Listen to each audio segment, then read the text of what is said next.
Chapter 1. When at last my broken bones had mended, and the nurses had helped me to walk again, and I was tired of being treated like a child, my doctor, Marcus Kent, told me I must go and live in the country. Good air, quiet life, nothing to do. That's what you need. Your sister will look after you. I didn't ask him if I would ever be able to fly an airplane again. There are questions that you don't ask because you are afraid you won't like the answers. But Marcus Kent answered anyway. You're going to recover completely, he said, but it's going to take a long time. You've got to live slowly and easily. That's why I am telling you to go to the country, rent a house, get interested in local people, local scandal, and local gossip, and go to a village where you haven't got any friends living nearby. I agreed. I had already thought of that. I did not want friends calling to give me sympathy and then talking about themselves for hours. So it happened that Joanna and I eventually decided to look at a house called Little Firs in Limstock, mainly because we had never been to Limstock. And when Joanna saw Little Firs, she decided at once that it was the house we wanted. It was a low white house with a Victorian veranda. It was about half a mile out of the town and had a pleasant view over the countryside with the Limstock church tower down below. It had belonged to a family of unmarried ladies, but now there was only one still alive, the youngest, Miss Emily Barton.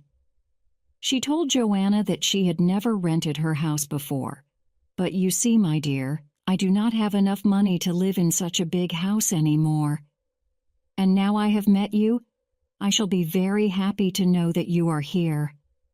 I really did hate the idea of having men in the house. At this point, Joanna had to tell her about me. And Miss Emily said, "Oh, how sad. A flying accident?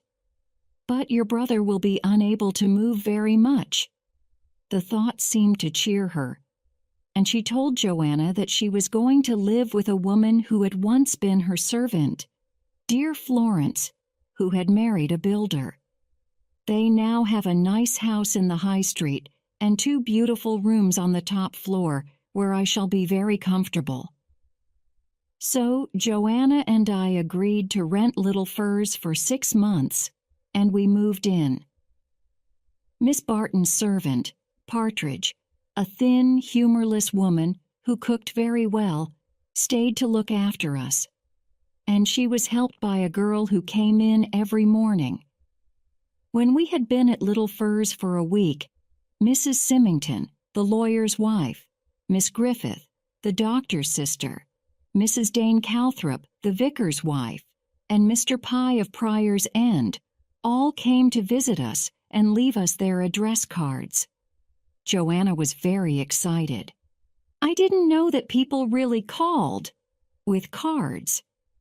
That is because you know nothing about the country, I said. Nonsense. I've stayed for lots of weekends with people in the country. That is not at all the same thing, I said. Then I suddenly knew how selfish my accident had made me. For my younger sister is very pretty, and she likes dancing and driving around in fast cars. This is going to be awful for you, I said to her. You are going to miss London so much. Joanna laughed and said she didn't mind at all. In fact, I'm glad to get away from it all. I was really very upset about Paul, and it will take me a long time to get over him. I didn't believe this. Joanna's love affairs are always the same. She falls madly in love with some weak young man who is really very clever, but no one understands him. She listens to all his complaints and works hard to get him respect. Then, when he is ungrateful, she says her heart is broken, until the next weak young man comes along. So I did not take Joanna's pain very seriously. But I did understand that living in the country was like a new game to my beautiful sister. "This is a nice place, Jerry," she said. "So sweet and funny and old-fashioned. You just can't think of anything awful happening here, can you?" And I agreed with her. In a place like Limstock, nothing awful could happen. It is strange to think that it was just a week later that we got the first letter. The letter arrived while we were having breakfast. It was a local letter with a typewritten address. I opened it. Inside, words had been cut out from a book and stuck to a sheet of paper. For a minute or two, I looked at the words without understanding them. Then I gasped. Joanna looked up. "What is it?" The letter, using very unpleasant language, expressed the writer's opinion that Joanna and I were not brother and sister. "It's a disgusting anonymous letter," I said, very shocked. Joanna was immediately interested. "What does it say?" I handed the letter to her. "What a piece of dirt!" She began to laugh.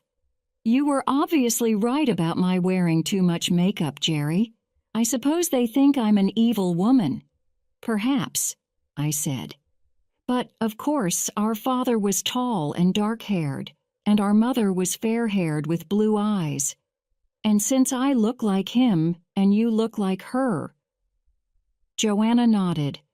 "Nobody would think we were brother and sister. So what shall we do with the letter?" "The correct thing, I believe, is to throw it into the fire." I did so, and Joanna watched. Then she got up and went to the window. "I wonder who wrote it." "We will probably never know." Joanna was silent for a moment. "When I think about it, I'm not sure that it's so funny after all. I thought they liked us down here." "They do," I said. "This is just some half-mad, stupid person." "I suppose so. But it's cruel." As she went out into the sunshine, I thought that she was quite right. It was cruel. Someone hated us living here. Someone hated Joanna's stylish beauty. Somebody wanted to hurt us. To laugh was perhaps the best thing to do. But it still wasn't funny. Dr. Griffith came to the house that morning. I had arranged for him to examine me once a week. I liked Owen Griffith. He was awkward in the way he moved, but he had very gentle hands. His report on my progress was encouraging. Then he said, "Are you feeling all right? I sense that something has upset you today?" "Not really," I said, "but a rather unpleasant anonymous letter arrived this morning." He dropped his bag on the floor. "Are you telling me that you've also had one of them?" I was interested. "There have been other such letters, then?" "Oh, yes." "I see," I said. "I thought that someone didn't like strangers living here." No, it's nothing to do with that. It's just—" "What did it say?" Suddenly his face went red. "Sorry, perhaps I should not ask." "I am happy to tell you," I said.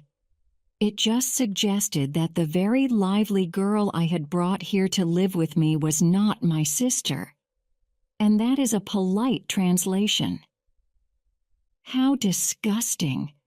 I do hope your sister is not too upset." "Joanna," I said, "found it very funny. And that is the best way to treat something so totally stupid." "Yes," said Owen Griffith. "But the trouble is that once this sort of thing starts, it just gets bigger.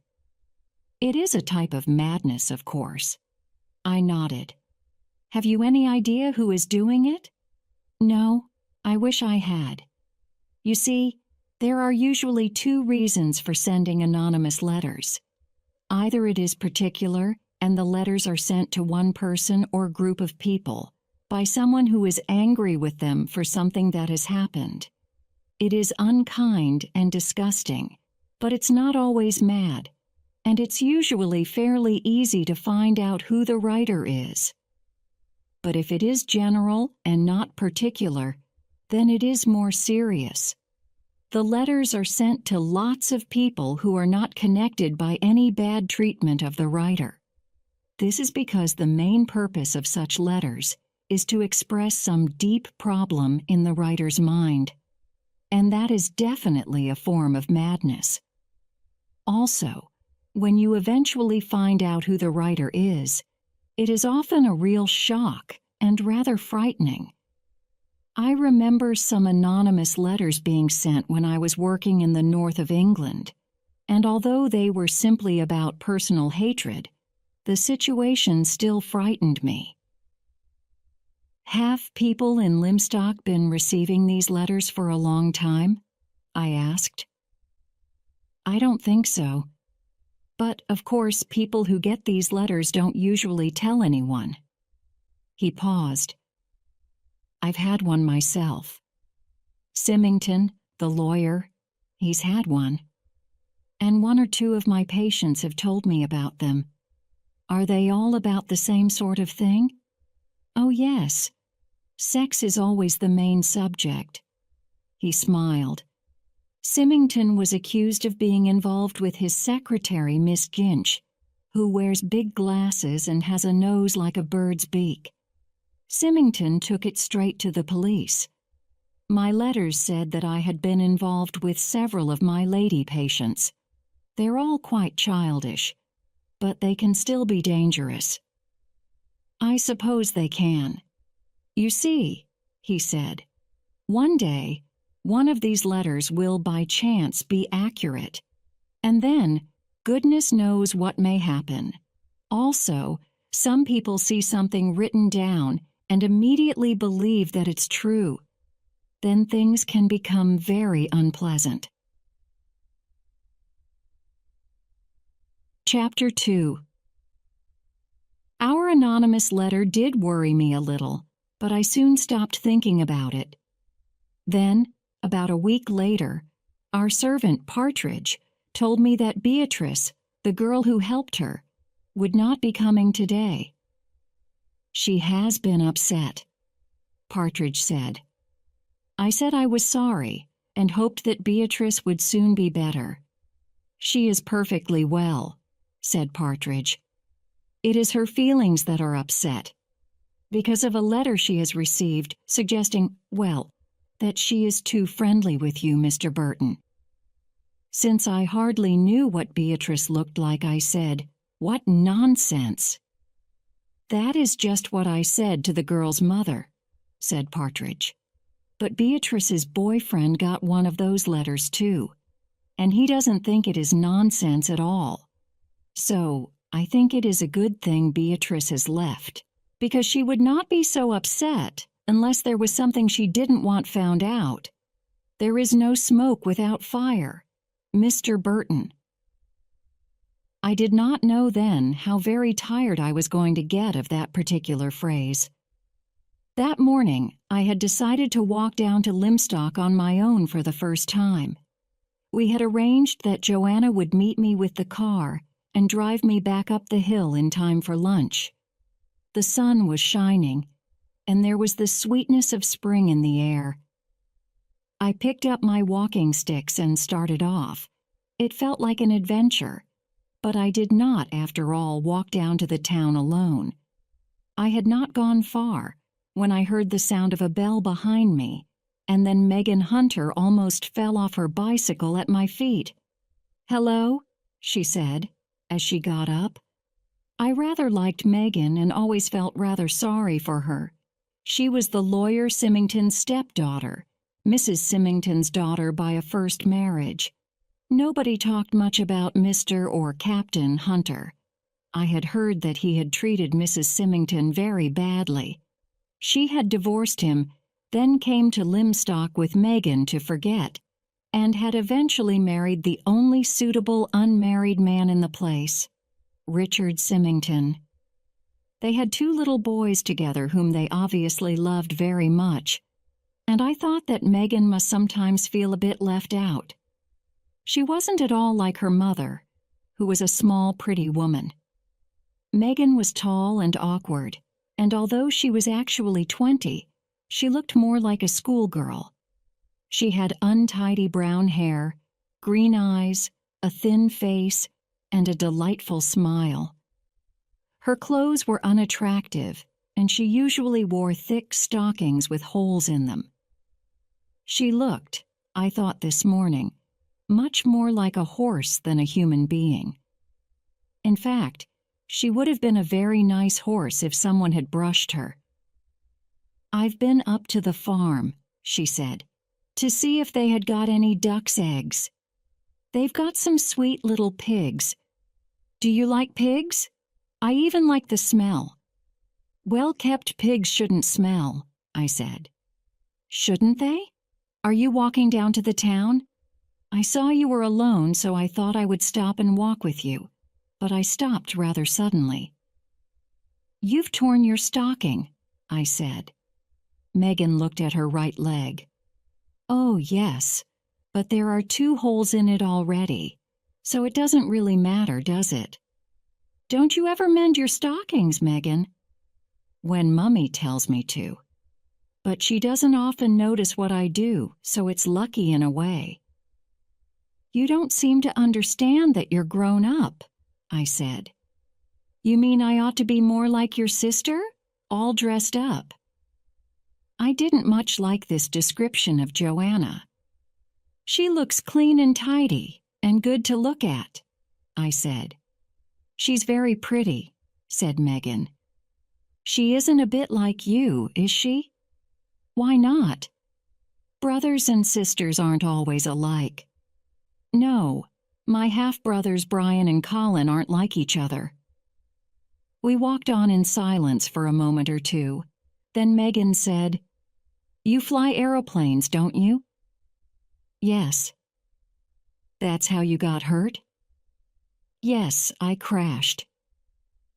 She paused, and then asked with the honesty of a child, "Will you get better and be able to fly again, or will you always need sticks?"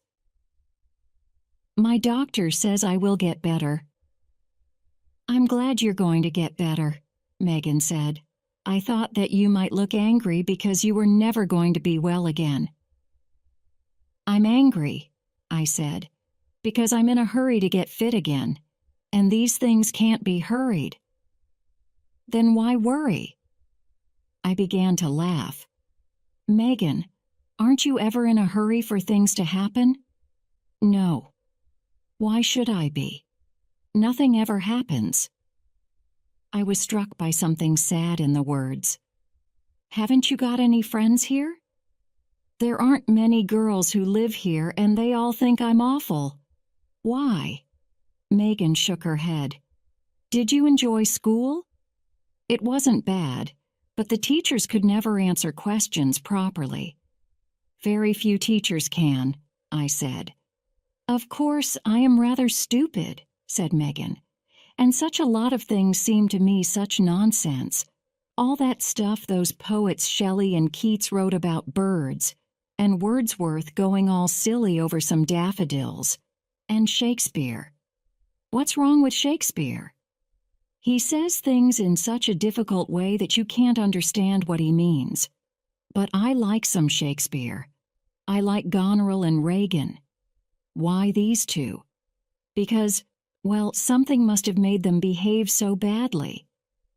For the first time, I really thought about them.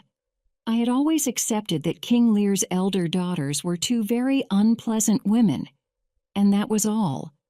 But Megan's demand for a reason interested me. "I'll think about it," I said. "Wasn't there any subject you enjoyed at school, Megan?" "Only maths." Her face suddenly looked happy. "I loved maths. I think numbers are beautiful." We were now entering the high street, and Dr. Griffiths's sister, Amy, called out to us, "Hello, you 2. Beautiful morning, isn't it?"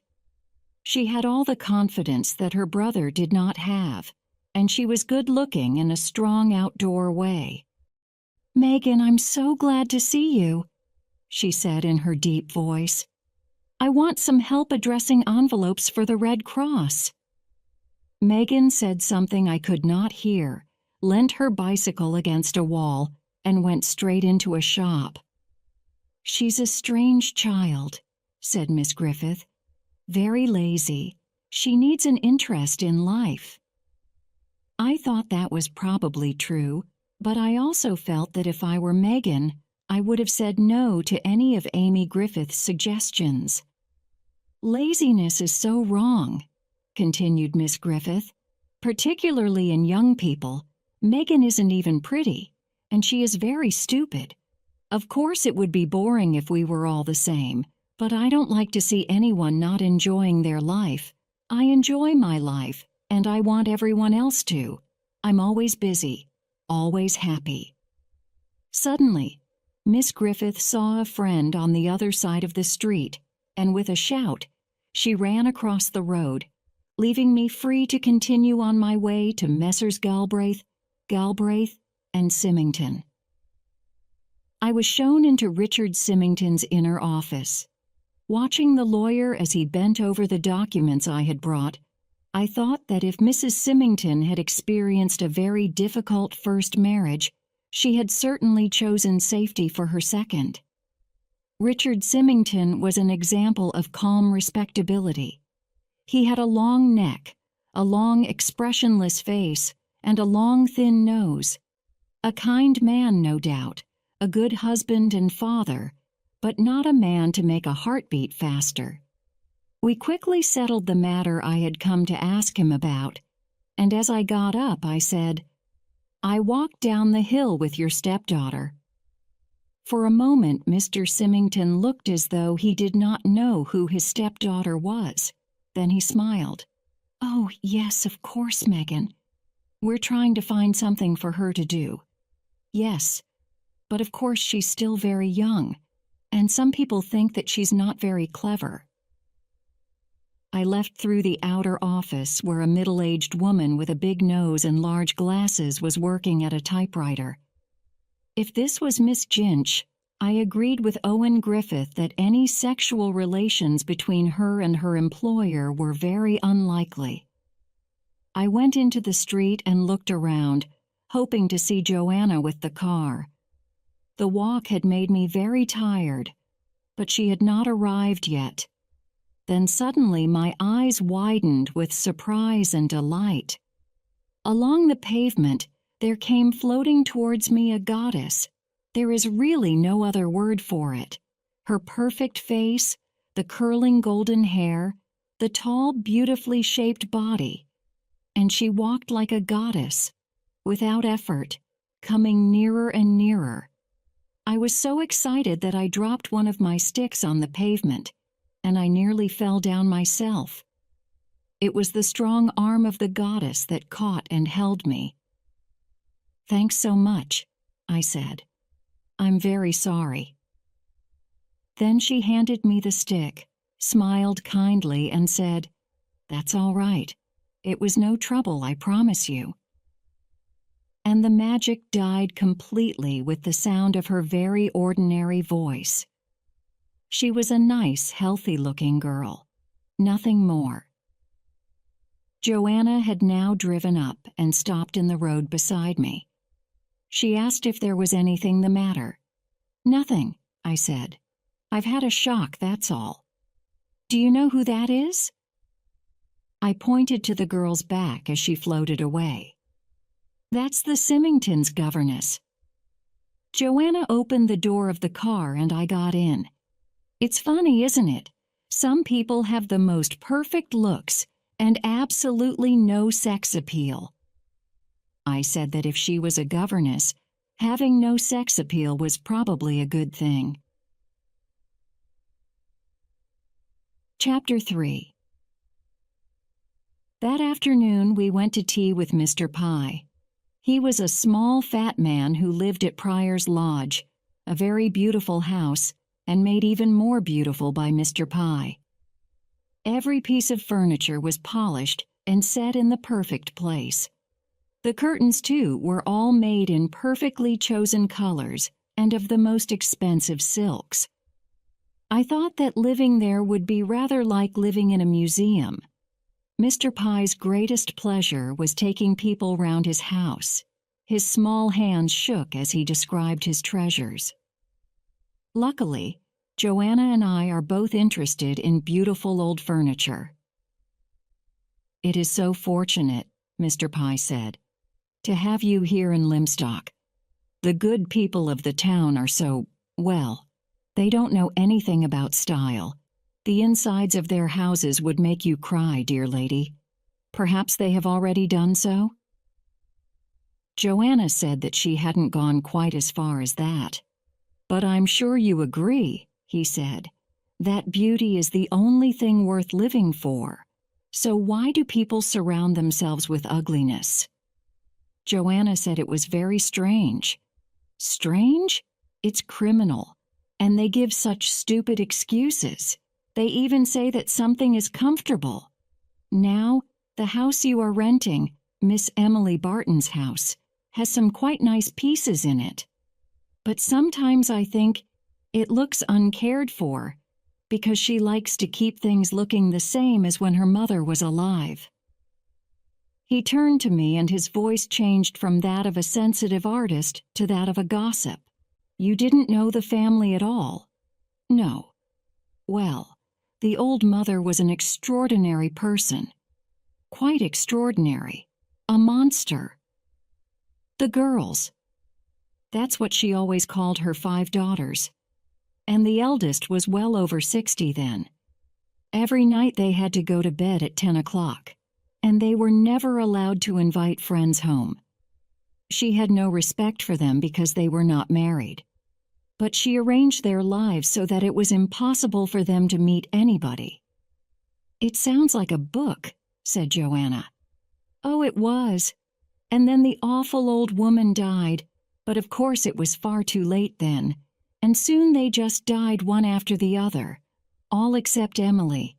It is so sad that she now has money problems." "We feel rather awful being in her house," said Joanna. "No, no, my dear. You mustn't feel like that. She told me herself how happy she was to have got such nice tenants." It was time to leave, and we all went out into the hall. As we reached the front door, a letter came through the letterbox and fell on the floor. Mr. Pye picked it up. "My dear young people, such a pleasure to meet some lively minds for a change. Limstock is beautiful, but nothing ever happens." He helped me into the car. Then Joanna drove off and I turned to wave goodbye to Mr. Pye. But he did not see me, for he had just opened his letter, and his face was twisted with anger and shock. At that moment I knew that there had been something familiar about that envelope. "Goodness," said Joanna, looking in the car mirror. "What's upset the poor old boy?" "I think," I said, "that it's the letter." "You mean a letter like the one you got? But who writes these things, Jerry? And why?" "You must read Freud and Jung to find that out," I said. "Or ask Dr. Griffith." Joanna shook her head. "Dr. Griffith doesn't like me. He's hardly seen you. He's seen quite enough, it seems, to make him cross over the road if he sees me coming. But seriously, Jerry, why do people write anonymous letters? I suppose that if others have been unkind to you, or just not noticed you, and your life is dull and empty, you might get a sense of power from hurting people who are happy." As we drove through the town, I looked at the few men and women in the high street. Was one of those healthy country people really filled with hate behind their calm expression, planning perhaps even now another evil letter? But I still did not take it seriously. 2 days later, on Saturday afternoon, we went to a card party at the Symingtons. There were 2 tables. The players were the Symingtons, ourselves, Miss Griffith, Mr. Pye, Miss Barton, and a Colonel Appleton who lived in a nearby village.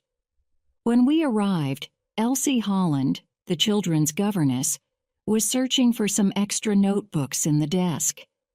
She floated across the floor with them in the same way as when I had first seen her, but the magic was gone. I now noticed how large her teeth were, and the way she opened her mouth very wide when she laughed, which she did a lot. "Are these notebooks all right, Mrs. Symington?" "Oh, they are a bit yellow round the edges. Anyway, I'm taking the boys to Long Barrow so there won't be any noise." We sat down and began to play a game of bridge. Everyone was very friendly, and the afternoon passed quickly and enjoyably. We then had tea in the dining room. Suddenly, 2 excited little boys ran in. Mrs. Symington smiled with pride as she introduced her sons to us. Then, just as we were finishing our tea, I heard a sound and turned my head to see Megan standing between the open French windows. "Oh," said her mother, sounding surprised. "Here's Megan. I'm sorry, but I forgot about your tea, dear. Miss Holland and the boys took theirs out with them." "That's all right. I'll go to the kitchen." Megan moved silently across the room. Mrs. Symington said with a little laugh, "Poor Megan. Girls are so awkward when they've just left school." Joanna looked up. "But Megan's 20, isn't she?" "Oh, yes, she is. But she's very young for her age, which is so nice. I expect all mothers want their children to remain babies." "I can't think why," said Joanna. "It would be a bit difficult to have a child who had a 6-year-old brain in a grown-up body." "Oh, you mustn't take things so seriously," said Mrs. Symington. As we drove home, Joanna said, "I feel very sorry for Megan. Her mother doesn't like her." "Oh, Joanna, it's not as bad as that." "Yes, it is. Megan does not fit into the Symington family. It's complete without her, and that's a very unhappy feeling for a sensitive girl to have. And she is sensitive." "Yes," I said, "I think she is." Joanna suddenly laughed. "Bad luck for you about the governess." "I don't know what you mean." "Nonsense. And I agree with you. It is a waste. She is so beautiful until she opens her mouth to talk or laugh. But I'm glad you noticed her. It is a sign that you are coming alive again. I was quite worried about you at the hospital. You never even looked at that very pretty nurse you had." I smiled. "But what about you?" "Me?" "Yes. You'll need someone to give you some excitement down here. So what about Owen Griffith? He's the only unmarried man in the place." Joanna drove in silence through the gate and round to the garage. Then she said, "I don't understand why any man would cross the street to avoid me. It's rude, apart from anything else." I got carefully out of the car, then stood leaning on my sticks. "I'll tell you this. Owen Griffith is not one of those weak, artistic young men you've always liked. So be careful. He could be dangerous." "Oh, do you think so?" Joanna said with obvious pleasure at the thought. "But how dare he cross the street when he saw me coming?" "We have come down here," I said, "for peace and quiet, and I am determined that we will get it." But peace and quiet were the last things we were to have. Chapter 4. It was about a week later that Partridge told me that Mrs. Baker, the mother of the servant girl Beatrice, would like to speak to me. I hoped that I was not going to be accused of being too friendly with her daughter, as the anonymous letter had said.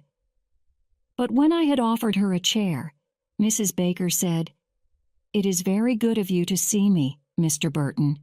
When Beatrice was on her bed crying, I told her that you would know what to do." "I'm sorry," I said. "But what has happened?" "It is the letters. The evil letters." "Has your daughter received more letters?" "Not her, Mr. Burton. But now George, Beatrice's boyfriend, he's got one of them, saying how Beatrice is seeing Tom Ledbetter. George is mad with anger, and he came round and told Beatrice he didn't want to see her anymore." "But why come to me?" I asked. "I heard that you'd had one of these letters yourself, and I thought that, being a London gentleman, you'd know what to do about them." "If I were you," I said, "I would go to the police." Mrs. Baker looked shocked. "Me? Go into a police station? I've never been near the police." "Well, they are the only people who can do something about these letters. It's their job." Mrs. Baker said, "These letters ought to be stopped. Young fellows like George get very violent, and so do the older ones." I leaned forward. "Mrs. Baker, have you any idea who is writing these letters?" I was very surprised when she said, "Yes, we've all got a good idea. Mrs. Cleet, that's what we all think." "And who is Mrs. Cleet?" "She was," Mrs. Baker said, "the wife of an old gardener." But when I asked her why Mrs. Cleet would write these letters, Mrs. Baker would only say that it would be like her. In the end she left, and I then decided to go and talk to Dr. Griffith. He would almost certainly know this Cleet woman. But when I arrived and told him about my conversation with Mrs. Baker, Griffith shook his head. "It's most unlikely." "Then why do they all think it is her?" He smiled. "Oh, because Mrs. Cleet is the local witch." "Goodness," I said. "Yes, it does sound rather strange in this modern world. But Mrs. Cleet is an unusual woman with a bitter sense of humor. If a child cuts its finger, she nods and says, 'Yes, he stole my apples last week.' Or, 'He pulled my cat's tail.' So mothers give her honey and cakes to make sure she won't make something bad happen to them. It's very silly, but now of course they think she must be writing the letters." "But she isn't?" "Oh no, she's not that sort of person." 2. When I got back to the house, I found Megan sitting on the veranda steps. "Hello," she said. "Could I come to lunch?" "Of course, if you like Irish stew." "A bit. I mean, it's like a dog's dinner, isn't it? Mostly potato and flavor?"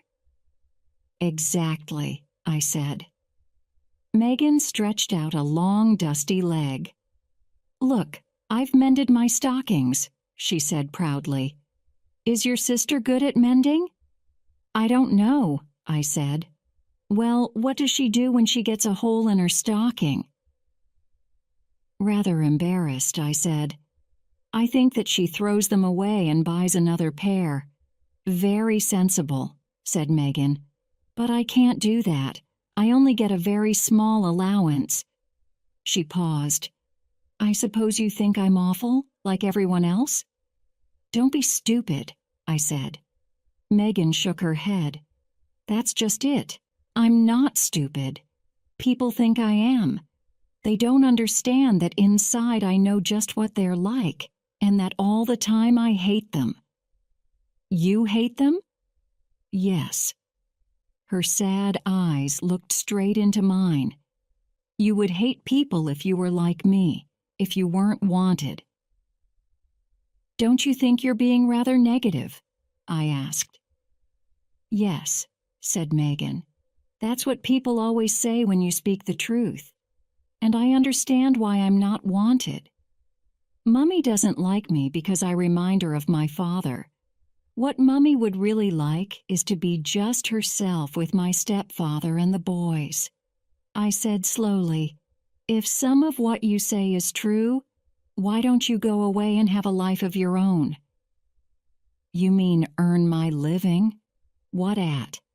I am stupid when I try to do things. And also, well,